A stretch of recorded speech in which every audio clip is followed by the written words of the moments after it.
আমি তো কোনো মেয়ের দিকে তাকাই নাই। বলে যাদেরকে ভোট দিয়ে অ্যাসেম্বলিতে এই আইন পাস করছো সমস্ত গুণা তোর কপাল পর তোর আমল নামে লিখে দিস। এই জন্য একজন মুসলমান যে আল্লাহকে বিশ্বাস করে সে কোনো অবস্থাতেই চোর, ডাকাত, বদমাশ, ইসলামের বাহিরের নীতি আদর্শ কোনো ব্যক্তিকে ভোট দিতেই পারে না। এখন বলতে পারে হিন্দুরা দিবে কেন, খ্রিস্টান ইসলামের পক্ষে ভোট দেবে কেন, হাত পাখা ভোট দেবে কেন? কারণটা কি? শান্তি পাওয়ার জন্য, মুক্তি পাওয়ার জন্য, সাম্য, মানবিক মর্যাদা, সামাজিক ন্যায়, বিচার প্রতিষ্ঠা করার জন্য। একমাত্র ইসলামই পারে সমস্ত মনুষ্যের অধিকারকে ফিরিয়ে দিতে।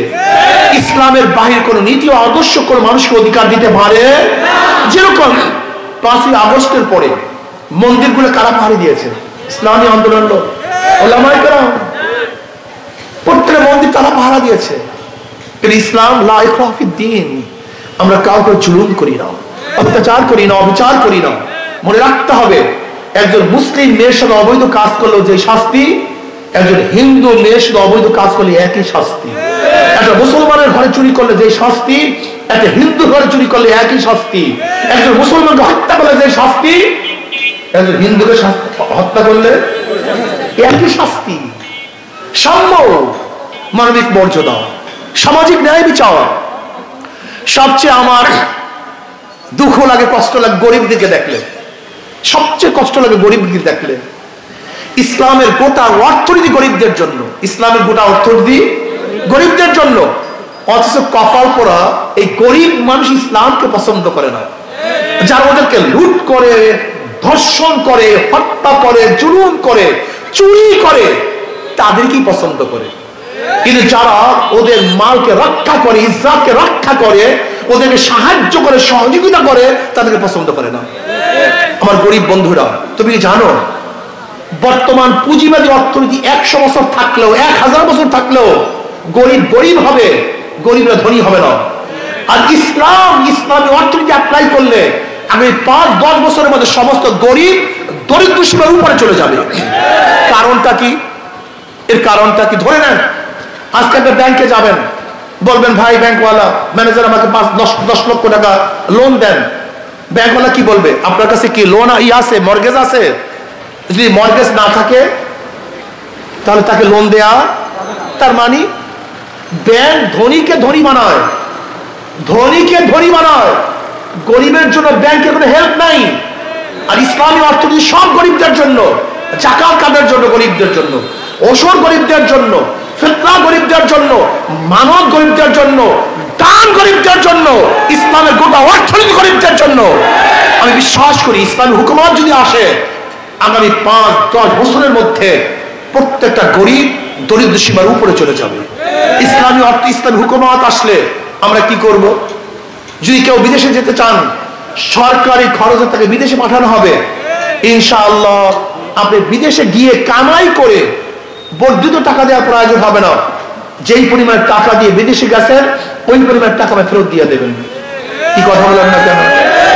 আমরা শ্রমিকদের জন্য ভিন্ন ইন্ডাস্ট্রিজ করব, আমরা কৃষকদের জন্য সার, ঔষধ এবং সেচের প্রকল্পের ব্যবস্থা করব। ইসলামী অর্থনীতি পুরো গরিবদের জন্য, চুরি এবং ডাকাতির জন্য নয়। এর জন্য আমি মনে করি ইসলামী হুকুমত যদি আসে তাহলে শুধু মানুষ না, এদেশের জানোয়ারগুলি শান্তিতে বসবাস করতে পারবে। যেমন ওমর ইবনে খাত্তাব রাদিয়াল্লাহু বলেছেন, আমার খেলাফতের আমলে যদি একটা কুকুর না খেয়ে মারা যায় আমি ওমরকে জবাব দিতে হবে। কাজে আসুন, আজকে ইসলামী আন্দোলন বাংলাদেশ হাত পাখা এমন এক প্রতীক, মজার এক প্রতীক। যারা নৌকা নিয়ে নির্বাচন করে তারা নৌকা চালাতে পারে না, যারা ধান নিয়ে নির্বাচন করে তারা ধান কাটতে পারে না, যারা নাঙ্গল নিয়ে নির্বাচন করে তারা নাঙ্গল বইতে পারে না, যারা কাস্তে কুঠা নিয়ে নির্বাচন করে তারা লাকড়ি ফাটতে পারে না।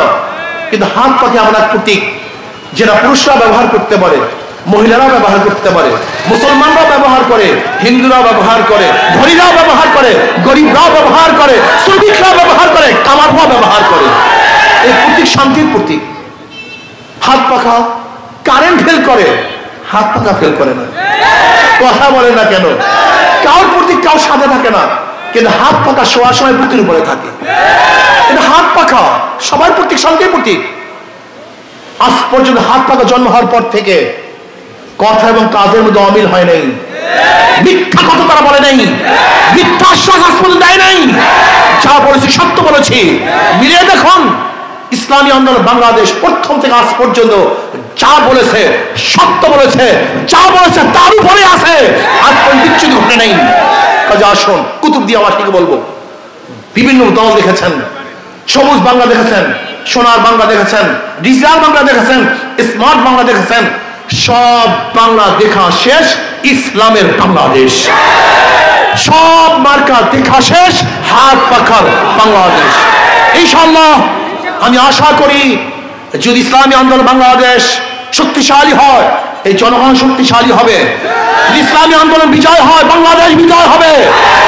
যদি হাত পাখা কামিয়াব হয়, বাংলাদেশের প্রত্যেক নাগরিক কামিয়াব হবে ইনশাআল্লাহ। তাই আজকের থেকে আর কোনো দল নয়, আর কোনো মত নয়, আজকের থেকে আমি একজন মুসলমান, আমার দল ইসলাম, আমি একজন মুসলমান, আমার নেতা জনাবে মুহাম্মদ রাসূলুল্লাহ সাল্লাল্লাহু আলাইহি ওয়াসাল্লাম, আল্লাহর কর্তৃত্ব, নবীর নেতৃত্ব, আল্লাহর কর্তৃত্ব, নবীর নেতৃত্ব, অন্য কার নেতৃত্ব আমি মানতে পারি না, মানবো না ইনশাআল্লাহ। আজকে থেকে ইনশাআল্লাহ আমরা সবাই জীবনভর বহুত পার্টি করেছি, সব পার্টি শেষ। আজকে থেকে আমরা ইসলামী আন্দোলন বাংলাদেশে অন্তর্ভুক্ত হব। রাজি আছেন ইনশাআল্লাহ? কে কে রাজি আছে? দুই হাত তুলে নারায়ে তাকবীর। আল্লাহ আমাদের সবাইকে কবুল করে নেন, আমাদের সবাইকে কবুল করে নেন। আজকে মাহফিল আছে আমার।